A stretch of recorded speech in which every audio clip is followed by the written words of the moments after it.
We're going to get started. Thank you so much for coming tonight.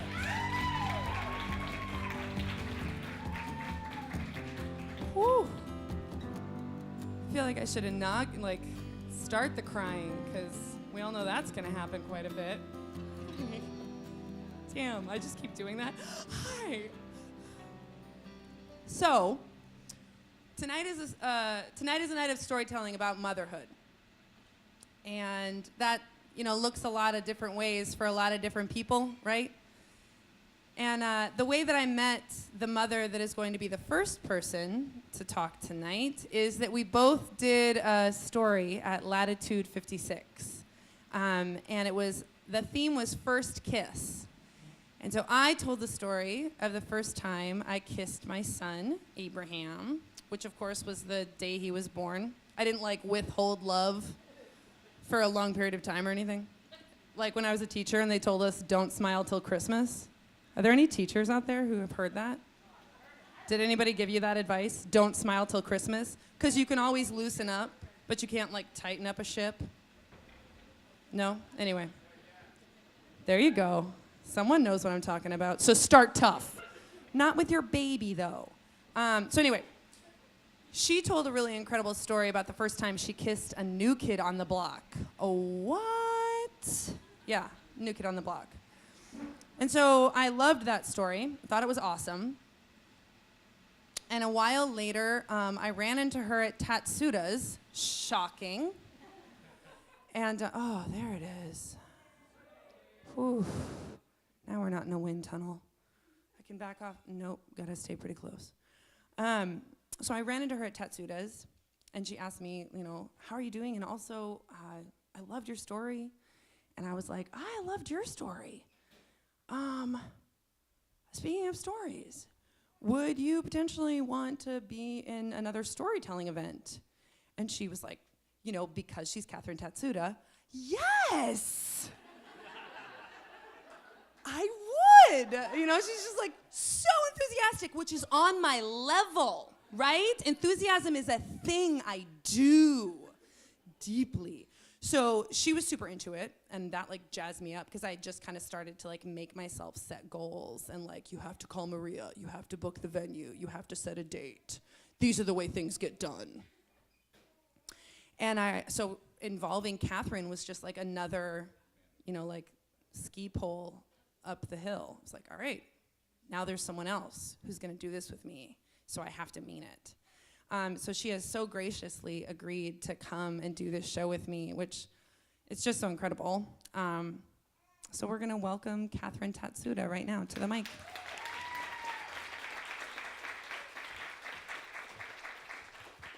Hi, everybody. How are y'all doing tonight? Good. It is so nice to see all of you. Thank you for that lovely introduction, Rachel. I was very excited when Rachel approached me inside of Tatsuda's and said, hey, thinking about doing this storytelling event about motherhood, and would you be interested? And I was like, oh my gosh, yeah, get me on a stage in front of a microphone, in front of a group of people, and I am one happy girl. Plus, I know a little bit about motherhood. I had 3 kids in 3 years on accident. I've got some stories that I could share. And she was pretty into that. She's like, oh, this is going to be great. Wow, Katherine's going to have some great stories. And I was already thinking in my head, I was like, yeah, I could share that poop explosion in Walmart that happened when my kid was little. This is going to be so fun. So I kind of put those, some of these ideas of fun and touching stories into this mental crock pot that I have in my head. And I call it a crock pot because that's what moms use. They use crock pots. At least that's what I hear. So I put them in my head, and I kind of let them stew for a couple of months. And every once in a while, I would, every time I'd hear from Rachel, and she'd tell me that, oh yeah, this is really happening. I'm like, okay, good. I'll just check on how my stuff is cooking up there, and things were moving along pretty well. And then about a month ago, I was in Costa Rica on a service trip, and I had an experience there that I'm going to share with you a little later that really changed my life and touched me in really deep ways. And it really changed the story that I needed to share with all of you tonight significantly. And out went that crock pot full of fun and silly and lighthearted stories of poop explosions in Walmart and trying to get kids out of the car. 3 kids, all under 3, out of the car at one time to get into the grocery store. And everything became a lot heavier for me.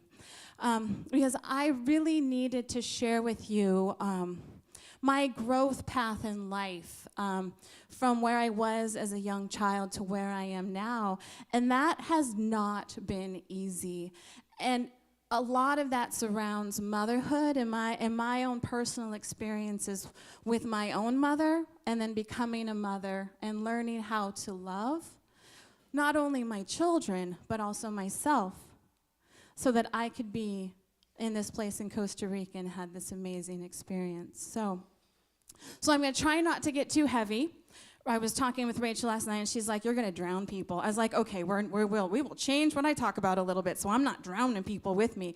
So once I started talking, and once I started really trying to dig into what I was going to share with all of you, all of a sudden I just started crying. I would be saying out loud, "Okay, motherhood," and I would just start bawling. I'm like, "Okay, I guess I'm not sharing that." Then I would say, "Okay, another topic of motherhood," and I would just start crying. I was like, I'm going to have to go to therapy because I can't even attempt to do this storytelling event. And I got to tell you, thank God for good friends who are willing to listen and willing to let me cry, because that's what I had to do. I just had to go, yeah, amen. If we all have girlfriends who just let us come and cry and sort through stuff and process, they are a gift from God, I tell you what. So I grew up without a mother. I have a mother. I love my mother. She's actually here tonight with me, and I'm so glad that she is. But I grew up without a mother. My mother experienced a tremendous amount of trauma and pain and hurt when she was a little girl. And that made it so that she could not be a present and nurturing and kind mother to me. And when I was 10, my parents finally got divorced, and my mom moved away. And the biggest thing that I remember at being 10 is being thankful that she was gone. And that's not how we're supposed to feel about our moms, especially when we're 10. You know, our moms are supposed to be there. They're supposed to love us. They're supposed to nurture us. They're supposed to hold us and tell us that we're going to be okay. And I didn't have that. And from 10 all the way up until somewhere in my early 20s, I was just in a hurricane of pain and terrible experiences and neglect and sadness. And none of that was helped by the absence of this female figure who could have been there to hold my hand through all of those hard experiences and hold me and hug me and not let me go until I let her go, and to tell me how much I was loved and how special I was and that I was going to be okay. I didn't have that. I'm not crying. I'm so proud of myself. Yeah. So it was hard. Life was just very hard, and I grew up being accustomed to dysfunction. I grew up being accustomed to things not being healthy, and I lived in that up until I was about 22, and kind of around the time that I was 22, I realized that I had control over the direction of my life. I got to pick where I lived and in what place I lived at. And I decided that, that I didn't want to live in that storm. I didn't want to live in that place of hurt and pain and dysfunction and loneliness and neglect anymore. And I found the rudder on my boat that was traveling me through life, and I set my course on being a healthy, happy, well-adjusted human being. And I knew that that was out there, and I didn't know how I was going to get there, but I knew that I could.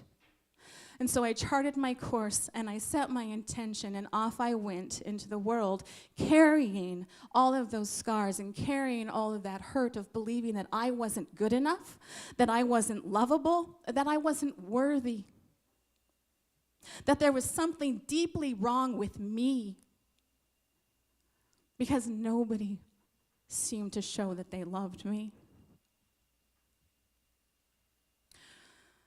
And so somewhere around 23 or 24, after I discovered my rudder in life, headed for that goal of healthy, well-adjusted human being, I met a man. And he was by far the most well-adjusted man that I had ever chosen to be in an intimate relationship with. He was kind, and he was loving, and he was not drunk all the time. He was not getting stoned 24 hours a day and selling pot out the back door. He really had a lot going for him. And oh my goodness, we had a ridiculously strong physical attraction. I guess I don't need to go into details. Cameo is already envisioning them. And, and we, both of us, had come from challenging backgrounds, and neither one of us knew how to have deep, emotionally intimate relationships. We didn't even know that that was possible, but we knew how to be physical, and we knew about chemistry, and boy, oh boy, did we take advantage of that. And before we knew it, we were married, and thanks to faulty birth control, we had 3 babies in 3 years on accident. And I had always wanted to be loved. I had always wanted this family, to help to fill this void and this hurt that I was feeling inside of me. And holy smokes, I got it. And I got it fast, I tell you what.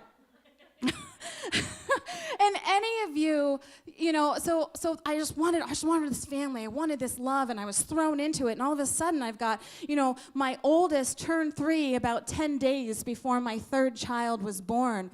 And so how many of you have had kids in this audience? Quite a few. Not as many as I thought. Wow, okay. Well, little kids are beautiful. Yeah. There's 2 right there. And little kids, and especially when they're toddlers, when they're babies, and when they're newborns, the biggest thing that as parents that you can do for them is that you just have to really be attentive to their physical needs. And that can be really challenging. We all know, you hear stories about the moms who don't get enough sleep, and you're just constantly in this place of responding to the needs. So it's either like crying and temper tantrums and diapers that need to get changed, and he threw up all over the car. How the hell am I getting to get that out of the seat?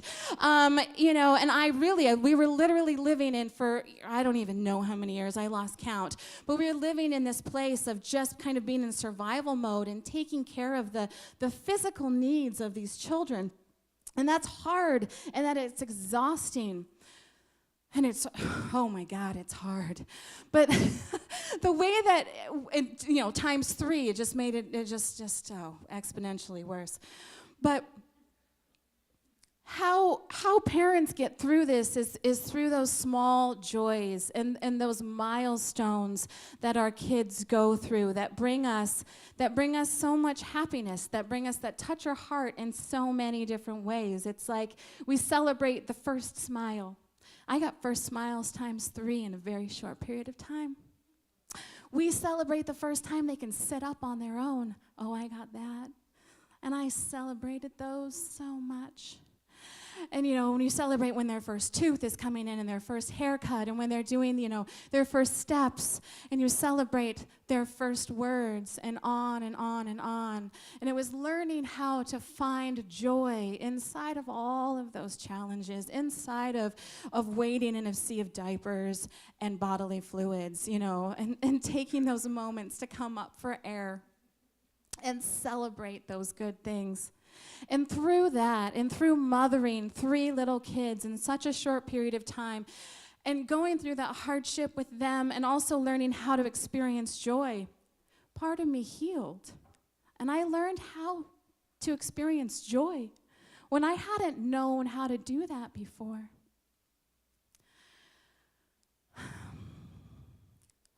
And so I've got 3 kids in 3 years on accident.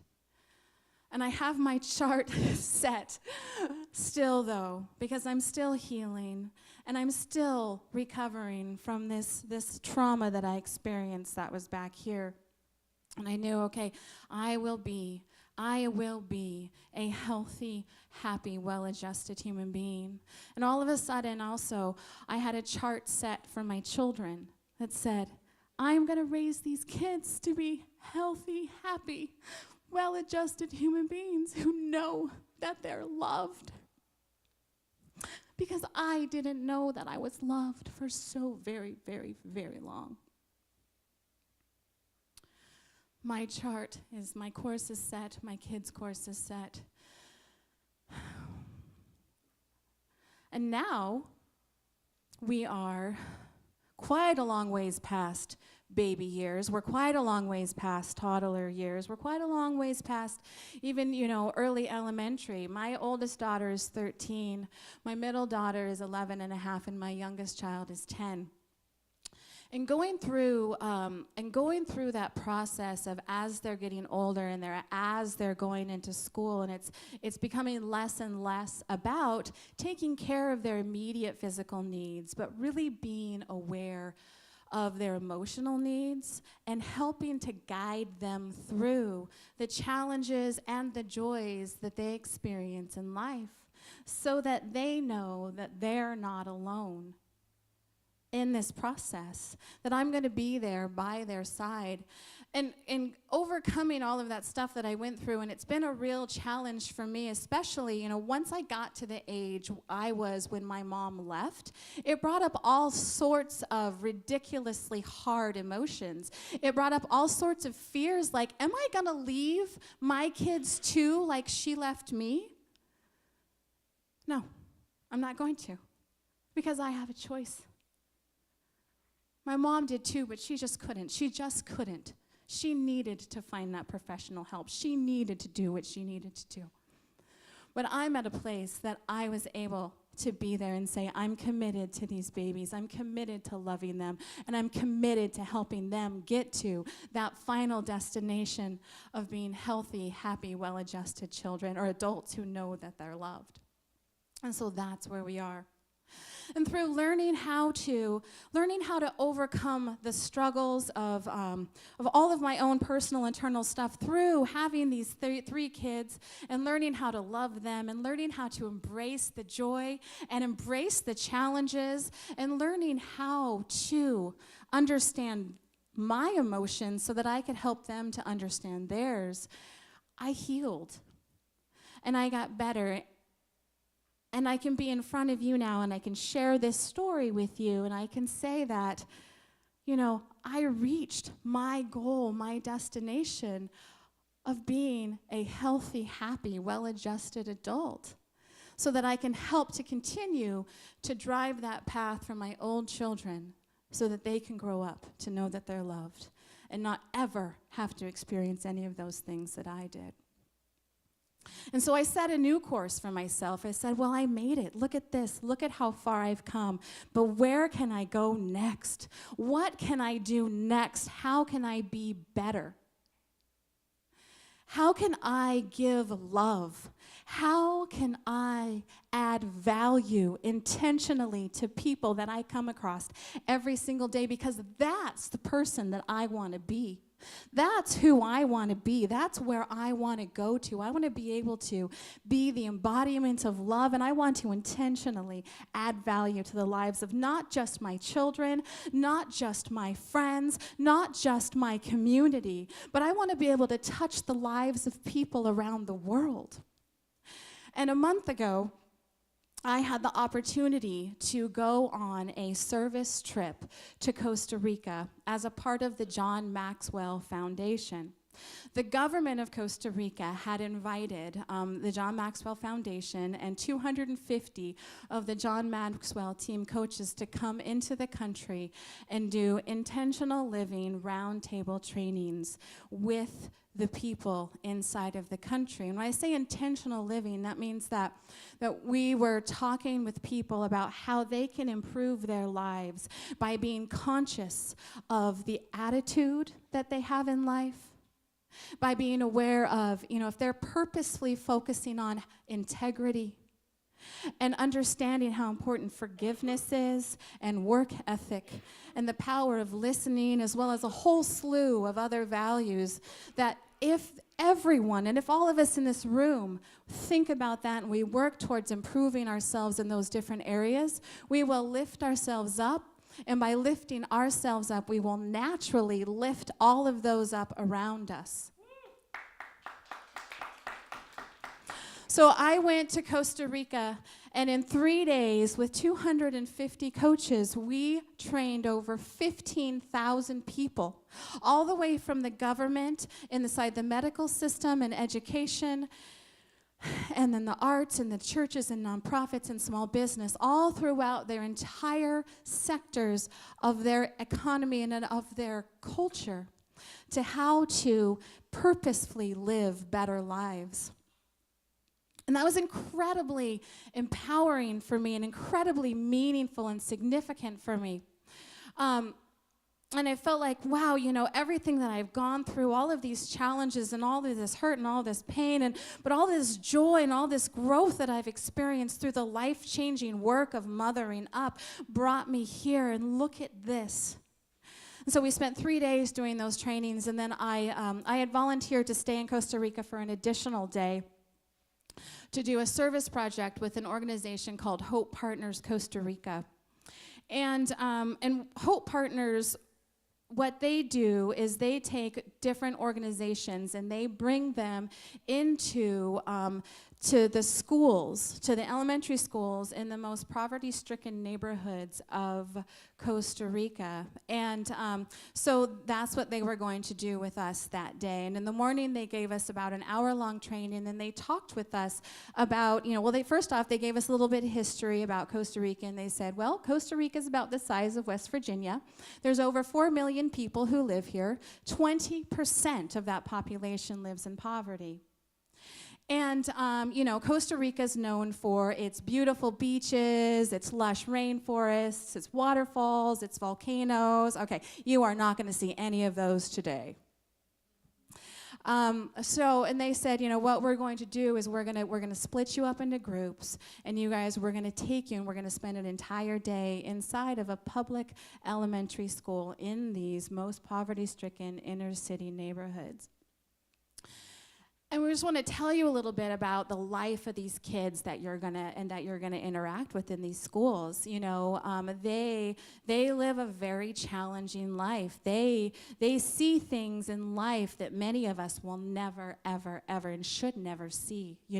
It's kind of like if you think about inner city America, when that's what these kids were living, but it's inner city Costa Rica. So there's a tremendous amount of violence, there's a tremendous amount of drug abuse and alcoholism and neglect that happens to these kids. There's abuse and physical abuse, sexual abuse, psychological and emotional abuse, and many of these kids experience such extreme neglect because maybe they have single mothers and they work 3 jobs and they're never home.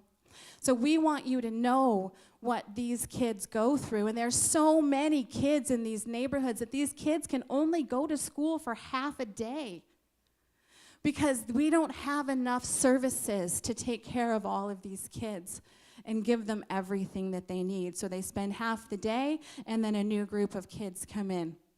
And so they prepped us, and they said, okay, so we're going to go into the schools, and we're going to spend a whole day with these kids, and you're going to see that they're wearing uniforms, and they are going to be the best-kept uniforms you've ever seen in your life, because for many of these kids, these are the only belongings that they have.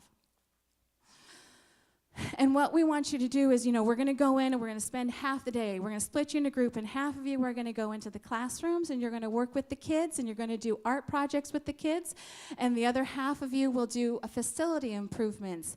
And for at their school, because these kids love their school so much and they take so much pride in what they do, and it's so meaningful for them to see visitors come in and do this so they can see that their school is loved by others just as much as they love it.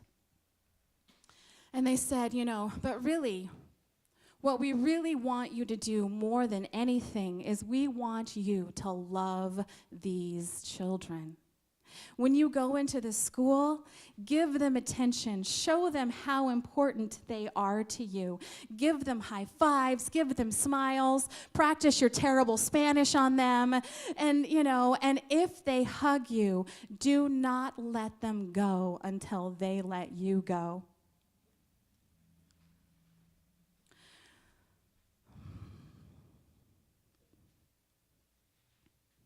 And so we went into the schools. And I got assigned to a school in the neighborhood of Leon. And I had actually read a little bit about Leon before going to Costa Rica. I had done a Google search about safety in Costa Rica. I'm traveling around the world, and what's safety like in Costa Rica? And the internet told me that the safety in Costa Rica is actually pretty good. They do a lot because they get a lot of visitors. Tourism is a really big industry for them, and so so it's mostly pretty safe. Just make sure you're smart. You don't go walking around by yourself at night. You're not flashing wads of cash around, in public places, and that you don't go into the neighborhood of Leon. That's where I went. And as we're driving into the neighborhood, we're on this big bus, and you can see the level of poverty as I'm driving through the neighborhood, and you can see, all of the houses with the tin roofs and the bars and the windows, and we drove past a supermarket that had so much security around it. I really don't even know if I saw the entrance to the building. It had walls that were 10 feet high that surrounded the building, as well as barbed wire that went across and video cameras, and it was a really telling of what life was like in that neighborhood. And there was garbage all along the streets. And then we got to this elementary school, and the elementary school was beautiful. You could tell that this school was loved, not just by the kids, but also by the community, which was really powerful and very, very touching. And so we went in, and we were welcomed by this group of 500 elementary school kids, and they were so excited to see us. Cheers and smiles and happiness, and they welcomed us, and we did lots of high fives and lots of holas and a few hugs on the way in, and they did a great ceremony for us while we were there. And then once the ceremony was over, all the kids went to class, and we broke up into our two groups, and I went into a couple classrooms, and we did art projects with the kids. And that was very fun, and it was neat to spend that time in the classroom and get a feel for what life is like in school for these children. It's basically the same as being in an elementary school in the United States. It's basically the same, except they don't have as nice of tables and as nice of desks and facilities as we do. But the kids were equally excited. They were equally excited to be there, to be a part of their school, and to learn. And it was fun to watch how much pride all of these children took into this simple art project that we did with them. And so halfway through the day, I was there, and we did a couple of workshops in couple different classes. We took a break for lunch, and then we came back to welcome the new group of kids that came in halfway through the day. And those kids came in, and they were equally enthusiastic. They were so happy that we were there. They were just cheering, and it was wonderful. And then, we went on our way, and I did some painting, and we said hello, and they really got a kick out of how bad my Spanish was. It was great. They knew way more English words than I knew Spanish words. It was pretty fun. So, and throughout the day, all of the different kids would, all of them wanted different levels of attention. Some of them just wanted to wave at us, while other ones wanted just to come up and give us a hug.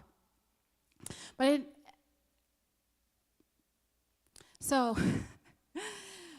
at the end of the day, we go back out for a final goodbye ceremony, and And they were so wonderful. They had, all of the kids had made beautiful handmade cards for all of us. They had a bunch of little gifts and things, and they brought us on stage of their auditorium, and they passed them out, and, and we got to, and they sang us songs, and they did some dances, and it was like, we were treated like royalty while they were at this school. And once the goodbye ceremony was done, and all of the kids were exiting the auditorium, and it was like that one final goodbye, that one final, one final hug, one final smile, one final high five, one final hola. I'm really bad at Spanish. And then one little boy, though, ran up to me, and he put his arms around me.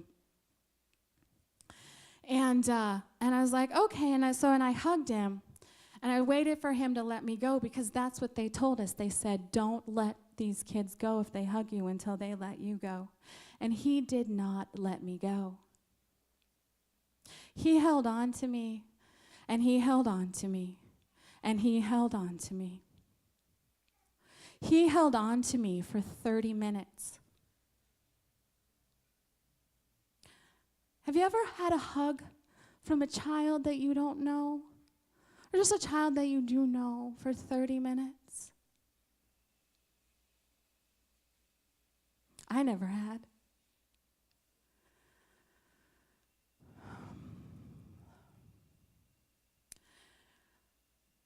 And so we stood in this auditorium, and I just held him. And he had his arms wrapped around me, and I just held him. And I couldn't communicate with him. I couldn't even ask him what his name was. But I knew that he needed my love. I didn't know what his story was. I didn't know what experience he's had. I didn't know I don't know what abuse he's faced or neglect he faced. But I could feel it. I could feel his body quivering with emotion.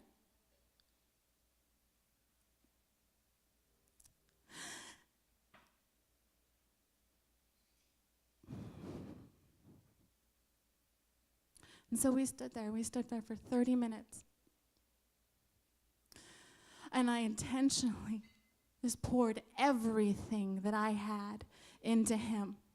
All of the love and all of those lessons that I've learned on how to fill my own cup with love.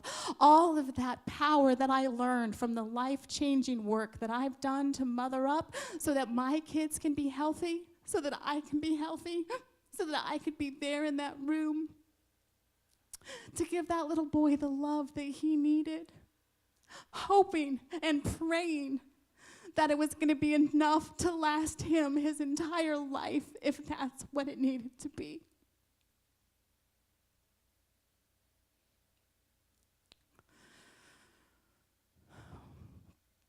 And the only reason that he let me go was because I had to go, because the bus came to pick us up, to take us from their violent neighborhood to my safe hotel. But thankfully, the staff there was beautiful, and I knew that he was loved, so I was able to transfer. He was able to transfer me to another teacher who continued to hold him, and I was able to ask him his name, and his name is Donovan. And we asked him, is there anything that you want to share with us, or that you want to tell her? And all he could say, he just told me that he loved me. And I told him, I said, I love you. I will love you forever.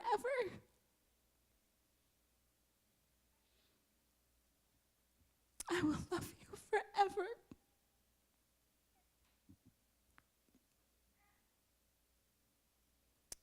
And after that experience, I knew that I couldn't come here tonight and not share it with you.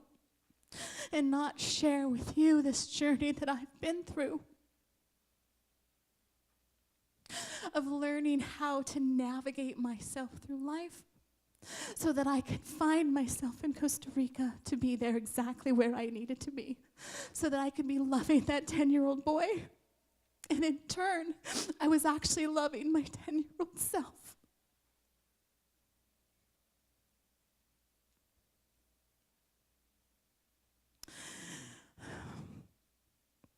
When I came home, it was really hard coming home.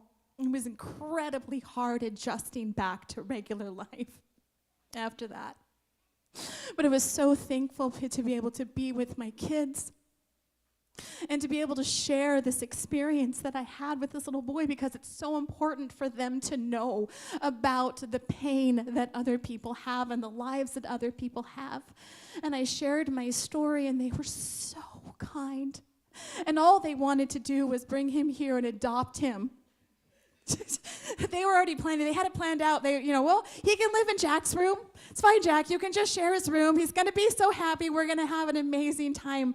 And I was blown away and so proud that I had raised so far incredibly kind and loving and compassionate kids.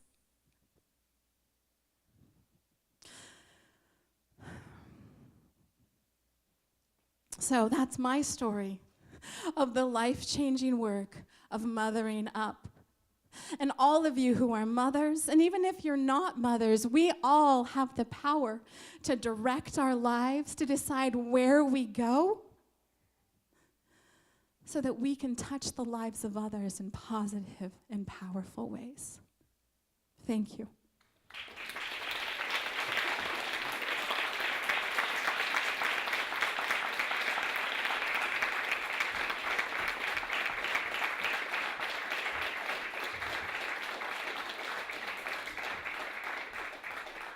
So who has to pee? Because if you have to pee, now's the time to pee. And you have to give it another beverage, now's the time to get another beverage. And we're gonna start back up here in 15 minutes. If you have tissues, Katherine needs them. So bring them up. Bring them up. Okay, do your stuff. Okay, I know we have a couple more people waiting in line for some beverages, but we want to get out of here before midnight tonight. So I'm going to go ahead and bring my new friend up on stage, and I just want to do just a quick introduction. I met Rachel last September when she and I participated in the Latitude 56 storytelling event, and I loved her story about her first kiss with her young son, with her newborn son, and I was incredibly touched by that. And since then, we've had all of about, 6 conversations, and she's now my very best friend, and I will love her and cherish her forever. And not only because she too is a Donnie Wahlberg girl. So it is my pleasure to bring on stage to tell her beautifully touching story of motherhood, my dear friend Rachel.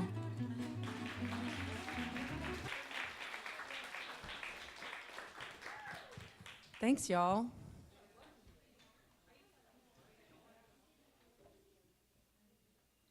Thanks for coming tonight. That's awesome. So back in September, I did a storytelling event wherein I relayed to a much smaller group of people the story of my son's birth. And it's a good story. And the more I thought about it, the more I wanted to tell. See, I want to tell you the story of Abe, which is actually the story of me. And if you want to get all like Stephen Hawking about it, from stardust we come to stardust we go, Stephen Hawking. Yeah. It's a story, yes. Nerd power. It's the story of you too, right? It's the story of us. I want to tell you the story of before and after Abe. My own personal journey from the foyer of my life and into the living room. Ta-Nehisi Coates wrote that. That's not me. He wrote to his son, "It felt as if I had crossed over some threshold from the foyer of my life and into the living room. There was before you and there was after. And in that after, you were the God I'd never had." Now, okay, it's most likely safe to assume, given our current surroundings and your willingness to sit through an hour of non-sermon storytelling, that you aren't jumping to judgment at the moral fiber of a single mother in the year of our Lord, 2018. But you might still be wondering, well, screw you, and you're not wrong. Before I was a mother, I always knew I wanted moral work. I went to school for psychology and then education and finally social work. I strived for mental and emotional heights. And I really liked to party. I had high ideals. And I liked to be high. My focus was diluted by beer and men and bars and all the things you do to get called fast if you're a girl. And what do they call men that act that way? Men? Right. But before I tell you about adulthood, and speaking of sermons, I want to tell you about church. I know. So when I was really little, I was bored by it, and I used to sneak in Babysitters Club books and try to read them under my mother's pew, and that did not fly. But then right around like 12 or 13, my mom moved us from the like milquetoast Methodists to these non-denominational evangelical Christians, secret Baptists, for those of you who are not in the know. But there was like hand raising and all kinds of crying and people saying really loud, and there was a rock band, and there were these things called altar calls. I must have converted 5 times by the time I was a graduate. Like by the time I graduated high school, I converted. I was baptized twice. Hallelujah. Praise the Lord. I loved the emotional release. I loved the intimacy of confession, right? So it would go like this.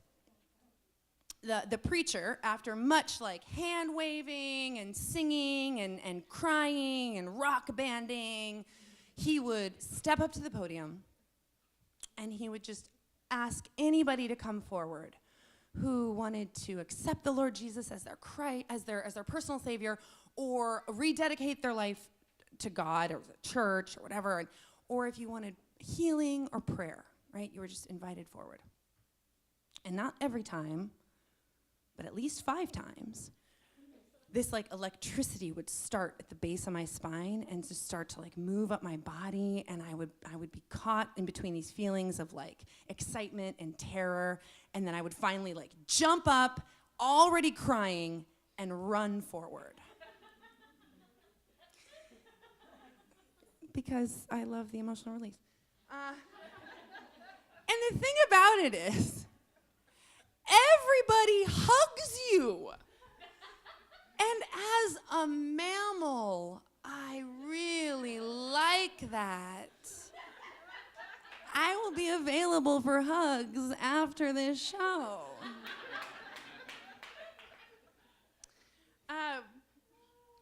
So I stuck around. I stuck around for a while. The God of hugging and Christmas decorations was good to me. Now, heaven and hell, I could never really buy. A, that hell existed. Sorry. Or B, that the only way to avoid it was like, as far as human history went, a fairly recent event and pretty localized considering the geography of the entire planet, let alone the universe. I didn't buy it. But I stayed for the people, for the emotional release, and for the vocabulary that religion offers us, for the human condition, which is suffering and our desire for cessation of suffering. But I officially left at 24. I called my mother from a convent in Compton and announced to her I no longer considered myself a Christian. I broke her heart from the living room of a convent where the nuns were long gone, but their creepy tiny rooms remained. That's where I lost my religion. Now, I moved, when I look back and I try to trace my steps, the steps that led me here to Ketchikan, 24 and newly free from the shackles of Christian dogma in Los Angeles, California, sets quite a stage. So I had moved there to become a teacher, a volunteer teacher, to be exact, and to go to school at night and on the weekends to receive that which would be my payment in lieu of actual money. And that was a master's degree in secondary education. So for this program, I had to teach middle school. Now, middle school. So one might think, and we can all check in with the middle school teacher on the couch if this is true, but one might think that it was teaching middle school that drove me to drink with abandon on Friday and Saturday nights. But I think it was the middle schoolers who kept me as sharp as I was through the rest of the week. I mean, have you met middle schoolers? Sharks, hawks, pirates, hungover, off your game, figuring out the math lesson at the chalkboard while you're teaching it. They know, and they are ready to with you. So it's tough, it was tough. It was tough to fit in binge drinking and my subsequent poor sexual choices into a schedule like that, but God knows I made it work, people. No, I just want you to imagine with me. Before motherhood began to age me like a president. 24, and in heels that made me 6'2" if I were an inch.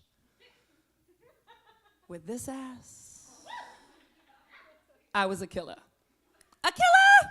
It went like this, one of the plays. It's a good one, I'm gonna tell it to you. You go to the bar with other pretty women. Now, not too much prettier. I believe Barney from Everybody's Guilty Pleasure show, How I Met Your Mother, referred to it as the cheerleader effect. That would be hotter in numbers. So it's important to go to the bar with other pretty women, but you must go up to the bar alone. This is very important because it gives the man a sense of power. And this whole play, this strategy, if you will, is based on allowing the man to believe that he is in control, while in fact it is you that is hooking, reeling, and devouring him. So you stand at the bar. You lean forward. Coyly. Coy is a big part of this play. Use your peripherals. Identify your target. After about 3 beats, look over. Drop your chin and smile. Right into his eyes. Bite your lip. I know, it's disgusting. Groan, vomit, Gloria Steinem, forgive me, but bite your lip. He will come over. Now, there is a fine line between coy and virginal in this play, and you must walk it like a tightrope. Here is the truly ironic part. When he comes over, don't talk. I know, I heard it too. Do we all see how being a sexual predator is counterintuitive for me personally in this way? Okay. So he's gonna come over and he's gonna ask you your name. Okay, so you bite your lip, coy, smile, don't talk. He's gonna start guessing names, okay? You need to allow him to guess at least 3 names. Why 3? I don't know, ask the ancients, okay? It's the magical number, right? 3 names. By the 3rd name, he's gonna start to get a little bit bored, so he's gonna throw out something ridiculous at you, like Gertrude or Fanny. That's fine, that's the plan. It is at that point that you break, hit his arm playfully, and say something along the lines of, no, then feign horror that you have broken your coy silence, implying that he has won. And you let him buy you a drink.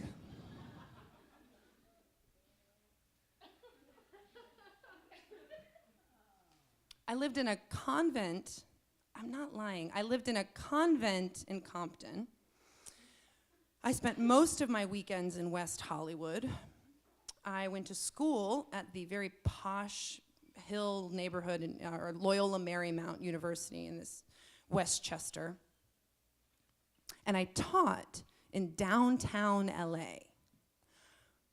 I walked from none of these places to the other of these places. I spent at least 2 hours a day in traffic in LA. And I'm pretty convinced that the separate nature of my personal and professional life was aided and abetted by these freeways, right? I would transform from one freeway exit to another, from one 4-lane merger to the next. And if those lives ever overlapped too much, I started to get anxious and maybe even a little ashamed. I mean, like I said, I had high ideals and a burgeoning problem with alcohol. So if Los Angeles is a concrete jungle, and at 24, in mirrored stiletto banana yellow heels, I was on safari, then Austin, Texas was a music festival. And I turned 28 at day drinking in between shows. Or better yet, do you guys remember the story of Pinocchio? And how he wanted so bad to be a real boy, and in his pursuit of becoming a real boy, he befriended these other boys, and they brought him to this island where they were promised no work, all play, good times forever. And by the end of the day, everyone started to turn into donkeys, right? The moral of this story is that all play and no work makes you an So Austin was sort of like that island for me.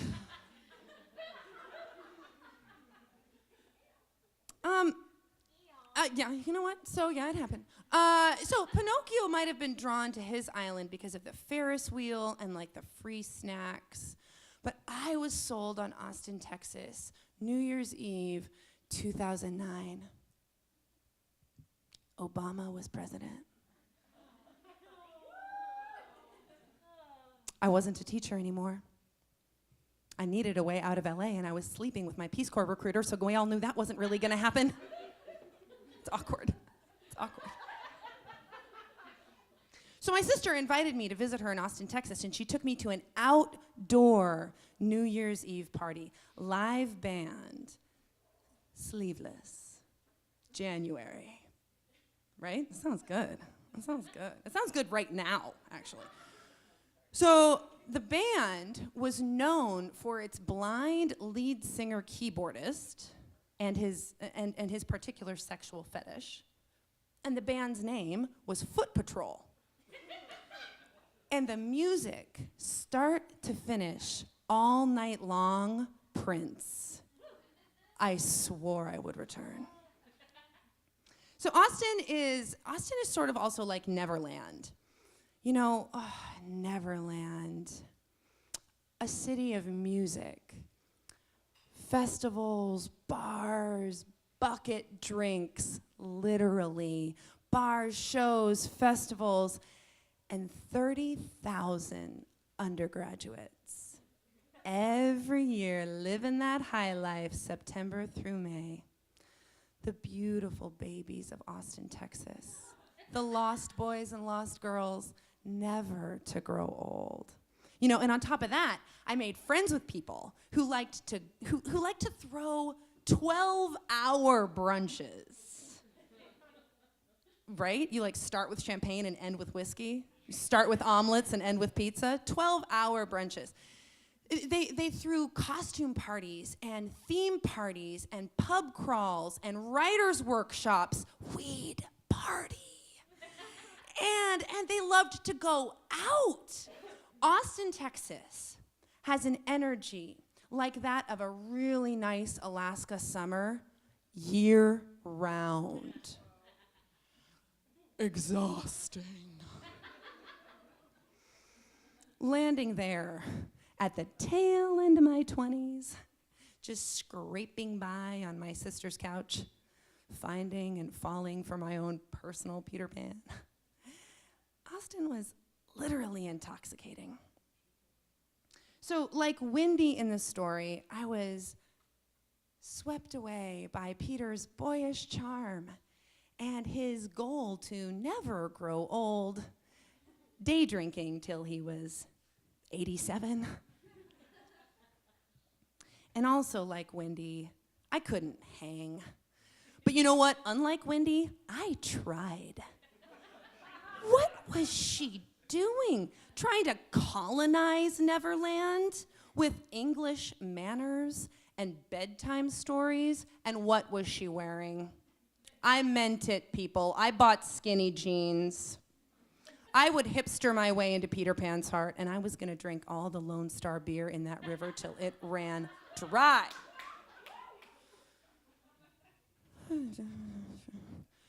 Problematic. So the lesson that all problem drinkers have to face, the reality we all have to face at some point, is that there will never not be opportunities to drink. If you are waiting for them to stop happy hour from happening, you will wait forever. They close the bars long enough to clean the toilets, and then they open them up again. And you know, the other problem with Neverland is that I kept aging, right? Like a creepy Matthew McConaughey character leaned up against a pool hall talking about, I get older, and they stay the same age. Gross! Can we all just reflect on that being disgusting? He was like 40. That cop was the same age as him. It's gross. You know, and when you're starting to laugh in the face of like the sweet under 25-year-olds who cozy up to you at the bar on Thirsty Thursday, it's time to re-examine your life choices, Wendy. You are the fat, ugly, lost boy Robin Williams, and everybody here likes Rufio.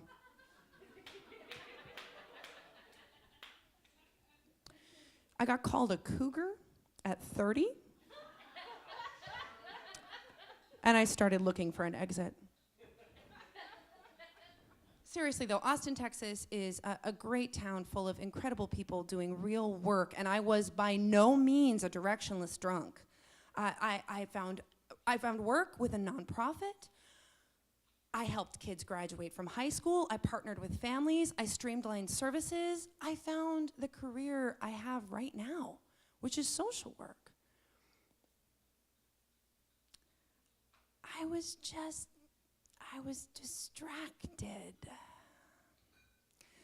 I loved the feeling of kissing a stranger in a graveyard. I loved buying a new dress and playing the game, Have you met me? I loved what felt like winning. I grew up religious and awkward around the opposite sex. Drinking and going out acted like two overly confident gal pals, just gussying me up and showing me off. And you get good at what you practice, right? So at 24, I walked into a bar trying to get laid, and I succeeded admirably. Right around 30 or 31, I tried not to, and I was failing frequently. Still, I can hardly blame a whole town for my problems, and I want everybody here to remember that when I tell you the last place I lived before I moved to Ketchikan. Okay, so back in Austin, between happy hours and finding and falling for my own personal Peter Pan, I became a social worker. And I went back to social work grad school, because if there's anything more morally imperative than social work, it's social work grad school, where there's grades. I love grades. And in the last semester of my master's program for the University of Texas in Austin, I accepted an internship in, drumroll please, Wrangell, Alaska. Yeah, Wrangell. Yeah, drink to that. So, Wrangell is the most beautiful place I have ever lived. No offense, Ketchikan, but it's also an incredibly small town. And it was my first small town. I mean, there's like 2,500 souls, right? And like small towns have their own rules. I mean, this is true for Ketchikan, but like, okay, I want you to multiply this. Small towns the size of Wrangell, they have special rules. And just as a fairly innocuous example, I landed in Wrangell on a Sunday. Now, the only place to get food, restaurant or grocery store or otherwise, is this tiny little store run by the Seventh-day Adventists. It's a little discount shop. Now, the Seventh-day Adventists, these are fascinating people, right? They're the folks who think that the Sabbath is on the Saturday, not the Sunday. But they're still the folks who think Jesus is the Lord, so they're not the Jews, right? So my first dinner in Wrangell was tuna fish lunch packets and barbecue potato chips by the light of scented candles because they didn't have a refrigerator section and the city offices didn't open till Monday. So I didn't have any electricity.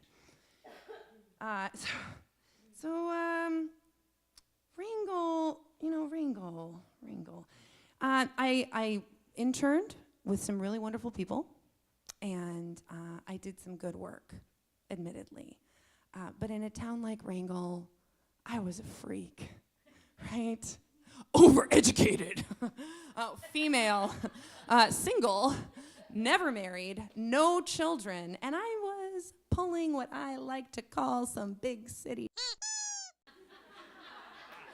See, if anybody in Wrangell had thought to write down those small town rules and make a convenient threefold pamphlet and leave them at the airport so that I could have picked it up when I landed, I would have known that there's no such thing as a one-night stand in a small town. I would have known about the 3 families of power and who to sleep with and who not, but I didn't know anything about that. I would have realized that Carrie Bradshaw didn't have a saucy column in the Wrangell Sentinel. I would have known there's no sex in the city.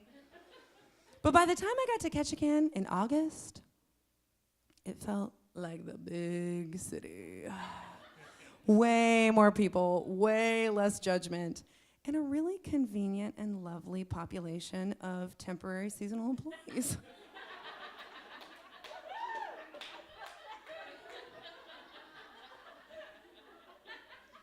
Oh, we laugh because it's sad.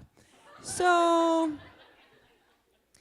if you ever wondered if you can outrun yourself, if you can move fast enough to get away from you, I'm here to tell you you can't. You get good at what you practice. And my first year in Ketchikan was honestly a lot like my years in LA and in Austin, and honestly, mostly like my time in Wrangell, right? Because there are no freeways here to separate my personal from my professional life. You know, in a big city, I could act with reckless abandon, pretty anonymously. And I was reckless a lot. And I was brushing up against, just brushing right past some really scary shit, just over and over and over again. And I just kept rolling the dice. And the odds were not in my favor. It is at this point in the story where I pause and consider how much to tell you. Which is funny, I know, considering all I already have told you without asking for your opinion. I mean, I've invited you here tonight to hear this, much of which isn't attractive or complimentary, but just is true. It just is the truth. And so we will keep going.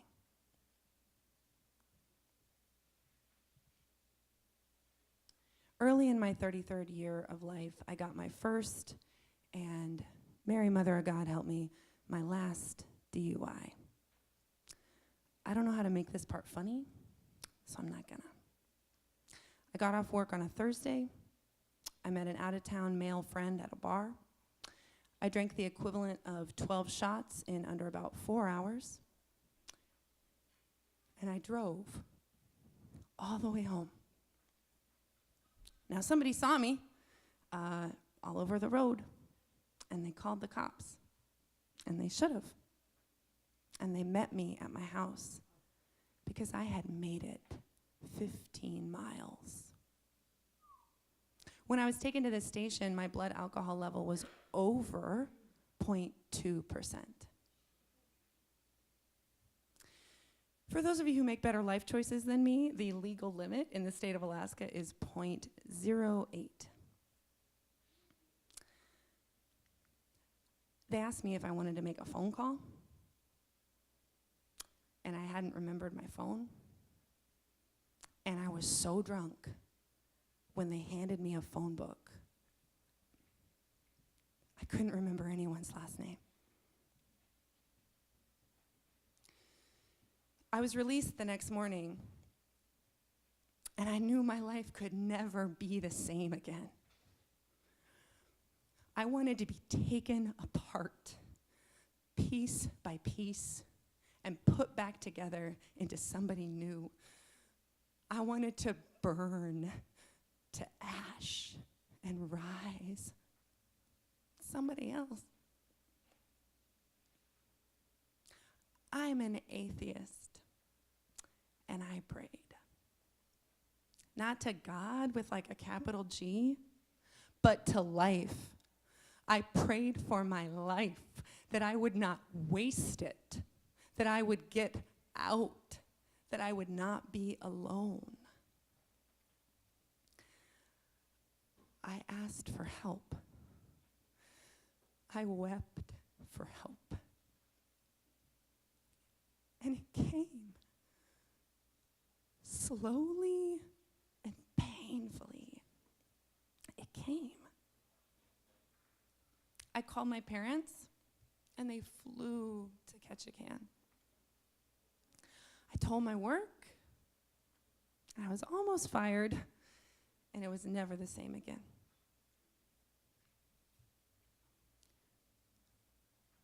I told my friends, and they rallied around me. My dad said, "You're not an alcoholic, Rachel. You've just developed some bad habits." That's my dad voice, even though he doesn't sound like that. And my therapist said, "Alcoholism is a spectrum, and you should go to AA."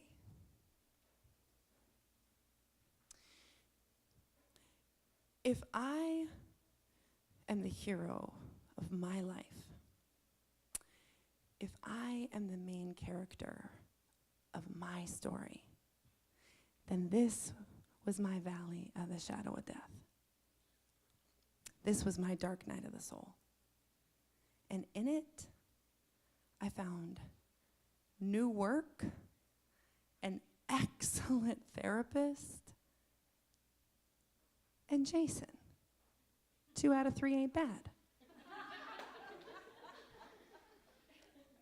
Abraham's father is not why I am here today.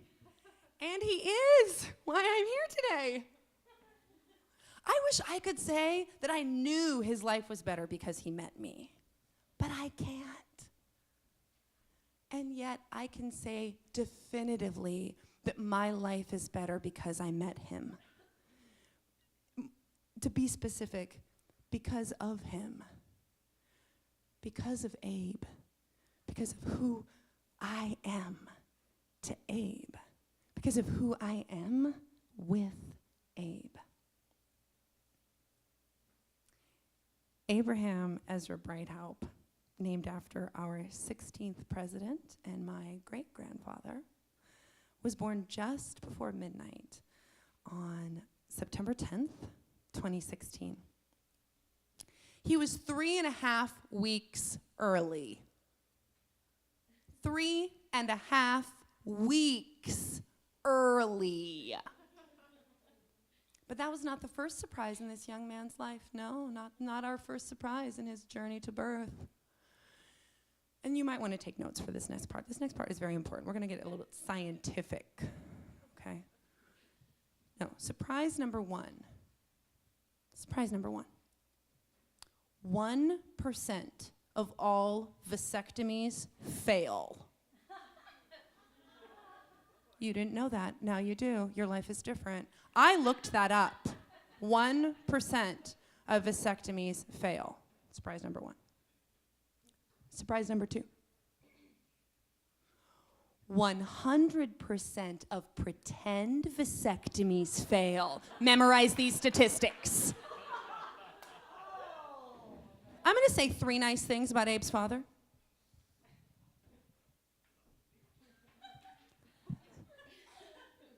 You got to rev up for that, you know. I'm going to say 3 nice things about Abe's father. Thing number one, he contributed the genetic material required to make my son.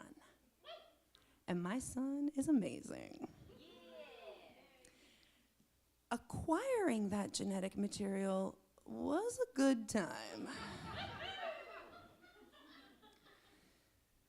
And number 3, after a very brief stay and an abrupt departure, he has consistently contributed to what I refer to as the Single Mother Scholarship Fund, aka child support.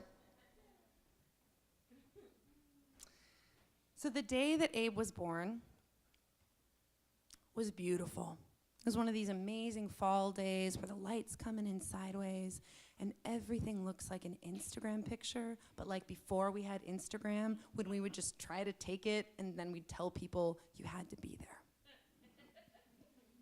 I was walking a lot at that time because your doctors tell you when you're pregnant that you should walk a lot, and this is like somehow gonna stop you from gaining 70 pounds, but they don't talk about macaroni and cheese, so what do they know, right? So I was walking a lot at that point in my life, and the walk that I usually did, I had like a route. And so I started at my house, which is behind the rec center, and then I walked to the library where I took some Instagram photos of Deer Mountain. That happened. And then I walked over to the 3rd Street bypass, and then I walked down to Bar Harbor to stop and pee, because Bar Harbor is my stop and pee. Shout out Bar Harbor. And then I walked across the street to the video store where I got the 1st season of Parks and Rec. Shout out Amy Poehler. It's an incredible show. And then I walked all the way home. That's like a solid 4-mile loop. At any point on that walk, my water could have broken, and it would have been terrifying and embarrassing. But he waited. He waited until I got all the way home. He waited until I cooked, ate, and mostly digested the macaroni and cheese that I had for dinner. He waited until I had watched 2 episodes of the 1st season, Parks and Rec. Shout out Amy Poehler. He waited until I felt like I had to pee, went to my own bathroom, dropped my drawers, and then my water broke. And it just kept right on breaking. You see, Abe, we learned a few days before at my regularly scheduled appointment, Abe was in breech. And for those of you who don't know what that means that the baby's head is up and their little flipper feet are down, and that's no good. That's no good for giving birth, and that means that there's no baby head plus gravity to act as a stopper for all that amniotic fluid once your water breaks. So it was just breaking. So I'm in my bathroom, and this is not what I had been told would happen. And I'm looking around, and I have this sudden flash of a piece of advice that I had been given. And I don't remember if I'd read it or if I had been told it, but I thought, okay, I'm supposed to collect some of this amniotic fluid because I'm supposed to bring it with me to labor and delivery, and then they can, like, I don't know, look at it under a microscope while you wait. But whatever, they're gonna like make sure it's happening. What's happening is happening. So I'm looking around my bathroom, and the only cup that I can see is my toothbrush cup. So I pick it up, and I dump the toothbrushes out, and I look inside, and it's disgusting. If you have not looked in your toothbrush cup recently, I suggest that you go home and you do it. Nobody should own a toothbrush cup without drainage holes in the bottom, but I do. So I'm thinking to myself, you know what? Contaminated amniotic fluid is no better than no amniotic fluid. And then I have a vision of a goldfish bowl with a hole in the bottom and a little flippy floppy goldfish inside, and the water level slowly draining, and I'm like, let's go! I did not have a hospital bag. I did not have newborn outfits. Have you seen newborn outfits? Have you seen me? I was a 10-pound baby. My sisters were 10-pound babies. We come from large people. I didn't even believe that I would have a son that was ever going to be that small. P.S. I was the size of a barn. You were beautiful. That's so sweet of you to say. So I didn't have an outfit. I didn't have an outfit to bring with me. So I grabbed the 3-month-old outfit that I had on my bed. Yeah, I know, right? People went shopping for me, guys, don't worry. I grabbed the 3-month-old outfit from my bed and my phone charger, because I have been trained, right? I know. Bring your charger. You don't know where you're going, but get your charger.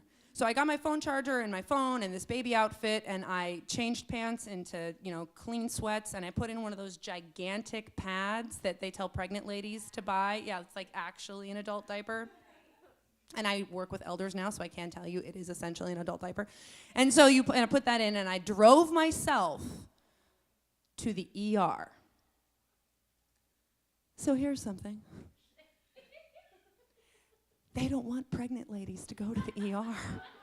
But I didn't know this because he was 3.5 freaking weeks early, and I hadn't had a tour of labor and delivery. I didn't even know where it was in the hospital. So I show up. I show up to the ER, and I am greeted by a row of nurses behind the desk. And they're all yelling at me, "No baby's here! No baby's here!" Well, where the hell else does somebody go in an emergency, people? So thankfully, a calm, collected man walks out from behind the nurse's desk, and he collects me, and he walks me to the elevator, and I go up one floor, and he takes me down a hallway and through 2 doors into labor and delivery, where I am greeted with skepticism. "Well, we don't know you." Well, that's true. That's true. I haven't had a tour. You've never met me, but you are about to meet me tonight.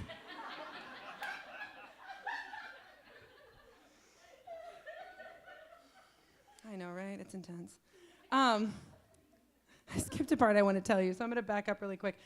So 3.5 weeks early means a couple things, right? It means all this, like, I don't know where the hell I'm going, and people at the ER are not doing good customer service. But it also means that my mother, who was supposed to be there with me for the delivery, had not, bought like a month's worth of tickets, presuming her grandson might just be born 3.5 weeks early. So no grandma, right? She wasn't there. And my number 2, which is my local number 1, she was on vacation. Tash Marie was on vacation. And she had made a terrible joke not 24 hours before Abe was born. We'd had lunch. She was going on vacation. We leave Ocean View. We're standing out in front of the restaurant. And now, Tash Marie is my ride or die, okay? So I don't mind telling you that I hated her face at this moment. Because she looked at my belly the size of a barn, and she said, "Now you stay in there, little one. Don't you come out till I get back."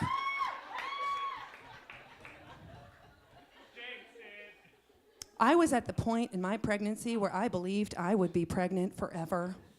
He would graduate college in there. I'd have to move him into a small apartment. We'd hang things on the walls of my uterus. I did not believe that he was ever going to come out, and so no, Tasha Marie, he won't be out before you get back. He was born less than 24 hours later. So, and you might ask me, well, didn't you have other backups, Rachel? I mean, you're a popular gal, right? Didn't you have other people lined up? I did. About 4 other women, in fact. And they were all of them running a bloody relay race in Canada. Thanks, Canada. Yeah, Allison, I'm talking to you. No, I'm so proud of you. Way to be healthy. So anyway, so we're back in labor and delivery, and I'm being met with skepticism, and so I start telling him my story, right? And I don't have amniotic fluid for you because the only cup I had was disgusting, so I just have to tell you what's happening. And then I said the word breech, and everybody jumped into action. Bam, to the hospital bed. Bam, IV, permission slip, right? You like sign away your body. The doctor shows up. The safest thing for us to do right now is an emergency C-section. Sure. All I'm envisioning is that fishbowl and that water draining. Cut him out of me. Do whatever you have to, and do it now. So they take me to the operating room. The operating room is science fiction, y'all. Everything is metal and shiny and sharp. And I was instantly incredibly cold and very nervous, right? Like, when do the aliens come and what will they do to me? So I had to say to myself, and I remember this so clearly, I said, everybody here is trying to help. Everybody here wants Abe to be okay. And at that point, my friend Britt was there, bless her, because I had emergency texted her in the parking lot of the ER. Hey, going into labor, come on over if you want to. Smiley face. She made it. That's awesome. So she's sitting next to my head, and they have given me an epidural. And I just want to say, intravenous drug users, I get it. I get it. Numb down instantly. And there was like something else in there too that made me like all loopy and happy, right? So Britt's sitting next to me, and the nurses are in the back, and they're kind of fighting. I don't know what happened, but like somebody got pissed at somebody else, and I don't know whose job was what, but I go, don't piss her off, Susan! I'm tied down at this point, because when you are on that many drugs, they tie you to the bed. So Britt, she's next to me. And this blue curtain goes up, right? Because they don't actually want me to be able to see myself be eviscerated. Now, I purposefully did not YouTube C-sections for a solid year after Abe was born, but I have done it since, and it is nuts. Maybe a little homework. Maybe you YouTube a C-section. Maybe you feel my pain. Do it. Okay. So the blue sheet goes up, and I'm like loopy and sassy, and I turn to Britt, and I'm like, girl, I ain't gonna watch, Britt. You can watch, but I ain't gonna watch. You can watch, girl, but I ain't gonna. It was at that moment that she actually realized everything that was gonna happen. You know, she received a text, showed up at the OR, gowned up, and sat next to me. I mean, she didn't realize what was going on until she looked over and saw the doctor holding my placenta in his hand. At the time, she thought it was my stomach. So she really kept it together well. But then Dr. Zink said, we're almost done, Rachel. And Patty said, here he is. And I heard him cry for the first time. And it was like the dream was real. And he was with us. And they took him over, and they cleaned him up, and they clamped him. And they like loosened my bonds, and they handed him to me. And they handed him to me. And because Britt, even though at the time she thought she saw my stomach in the open air, had the presence of mind to film it, I know exactly what I said to my son the first time I ever met him. I said, how you feeling? You okay? You okay? And then, like some talking movie with babies, like talking baby movie, like look who's talking the movie. I did a voiceover for my kid and answered back on video, like out loud. Guys, that was kind of a lot.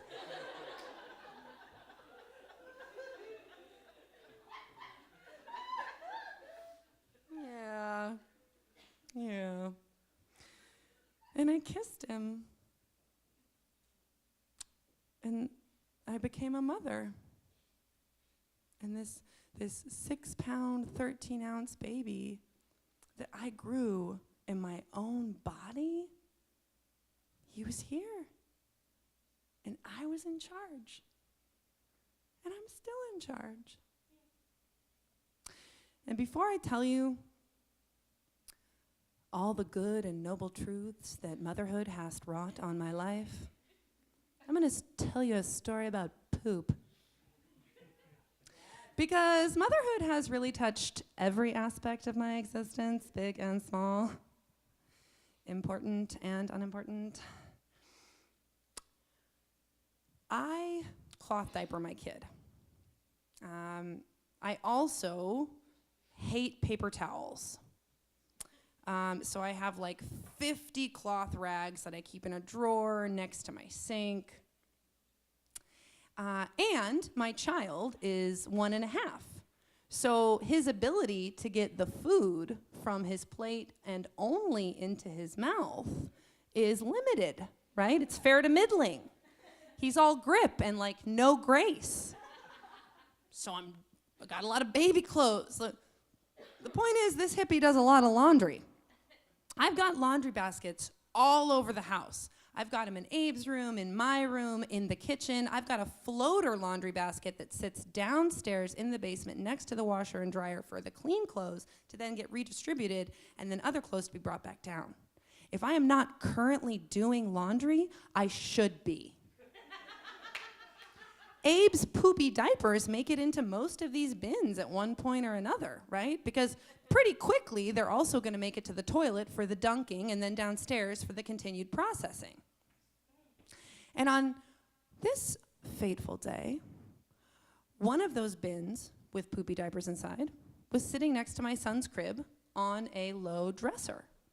Now, never in my wildest dreams had I thought that my son's arms were long enough to reach up through the slats to grab that laundry basket, knock it over, pull a diaper filled with his own feces into his crib. But the problem is, his arms just keep growing. Shocking. So, I have a rule about napping, and that is that we take them. Twice a day, when he starts to do that like glazed eye rubbing, whiny thing, I pick him up, we go into his room, I turn on his little sound machine and his nightlight, we read one book, I put him down, I leave. 99% of the time. He cries a little, talks to himself, but then he's down in like 5 minutes. Good kid. Every once in a while, he'll just cry and talk, and basically, he's staying awake. And I let that go on for 45 minutes. He has to try. And when that 45 minutes is up, I go in, pick him up. All right, that was our attempt at a nap. We'll try again for nap number 2 later. So on this fateful day, I put him down, and he was talking and crying and whining for 45 minutes. I was like, well, that's weird. That's kind of unusual. And so I go in, and I swear I think he's projectile vomited all over everything. But the smell is off. So this could be just gross and not funny, but you know what? Let it happen. Let's see if it comes around, okay? So I go in, and I look down, and my son, his face is smeared with I don't know what just yet. And the slats of his crib are smeared with it too. And the carpet outside of his crib is covered in these like putty flecks of it, right? And that's when I see it. Open, laying next to my son, mostly empty, is a dirty diaper. And my son is covered in his own. It was a hell I can believe in, people. And I'm not reacting well, and he's crying because I'm cringing at the sight of my own little monster who I love so much but do not want to touch right now.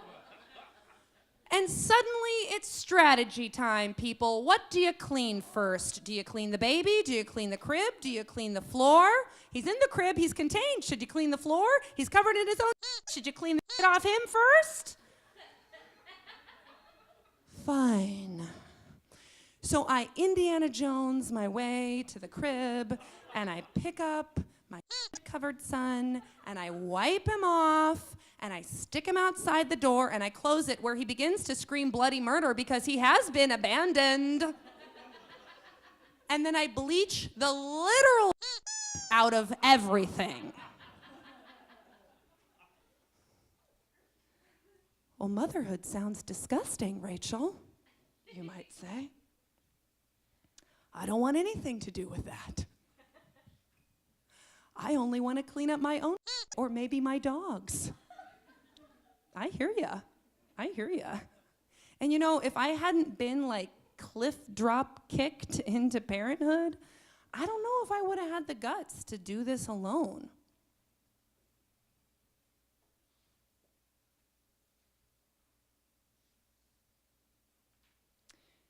Before I was a single mother, I was single. I don't have a clear vision of how to judge that time in my life.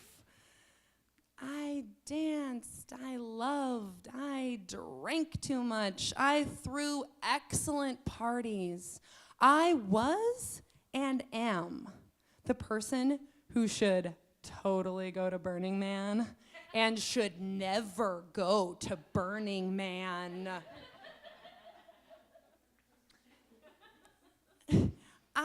Before I was a mother, I knew how to love, and I knew I wanted moral work to thrive. I just had the wrong glasses on. My vision for my life, my sense of purpose, my focus, my energy was foggy, diffuse, scattershot. But I became a mother, and I turned into a goddamn laser beam. I got my priorities straight real fast. Not to mention my time management. I have 2 hours after that kid goes to bed every night before I want to be asleep, and by hammer of Thor, I will make them count. Before I was a mother, I had less skin in the game. Now, my contributions to my house and my community directly affect flesh of my flesh. If not me, then who? Who will for Abe? and I want the best for him. And so I have to do the best for myself first.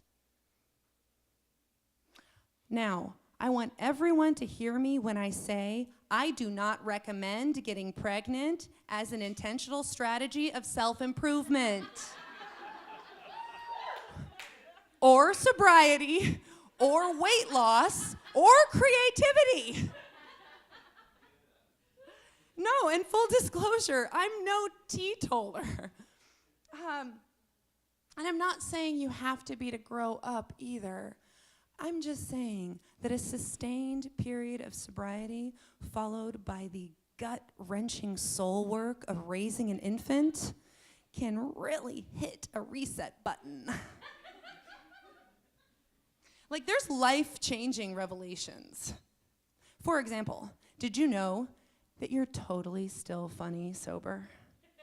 And the people who don't think so are boring so In addition, did you also know that that sense of anxiety you have when you walk into a party or a bar, it'll still go away whether you get a drink or not?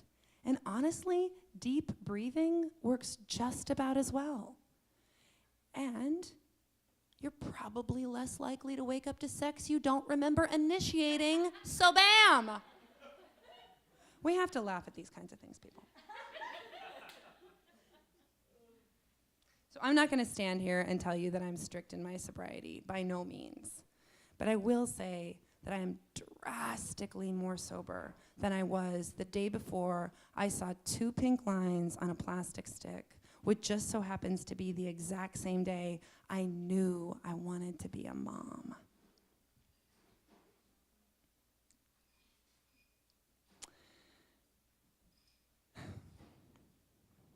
We have to go back.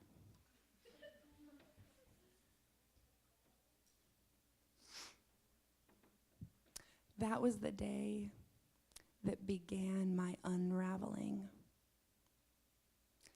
I am undone by motherhood every day, by love and frustration. I am covered in kisses and so I take care. I read books I like. I go to bed on time. I bring Abe to the ocean and we touch the water. I wash myself and the baby and the dishes and load after load after load of laundry. Like breathing, it will never end until we die. And we can resent these daily chores, or we can sense the real and true feeling of accomplishment at another difficult task well done.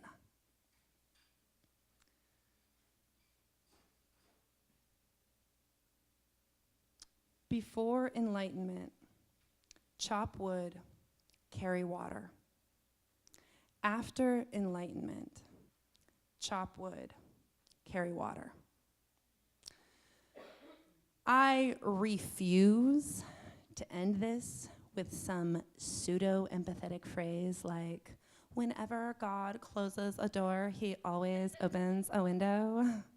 I recently threw my phone down when listening to an audiobook in which the woman actually literally said, you know, all those terrible things that are happening to you, what if they're actually happening for you?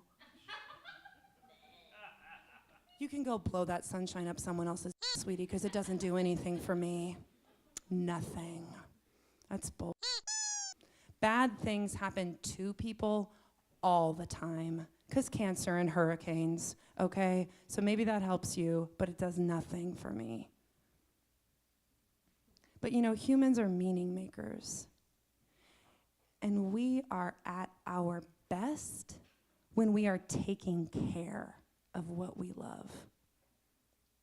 So maybe the only real way to end this is to ask you a question. What do you love so much it makes you take care of yourself to do it? What calls the caretaker out of you?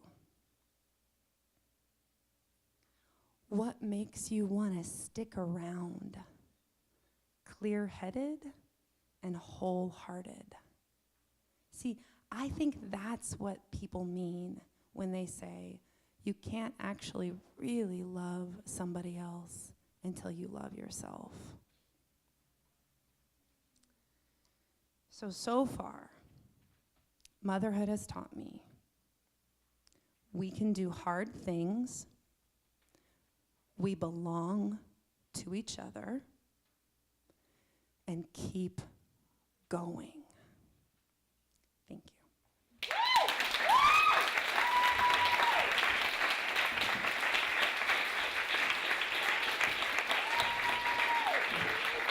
Yeah, mamas.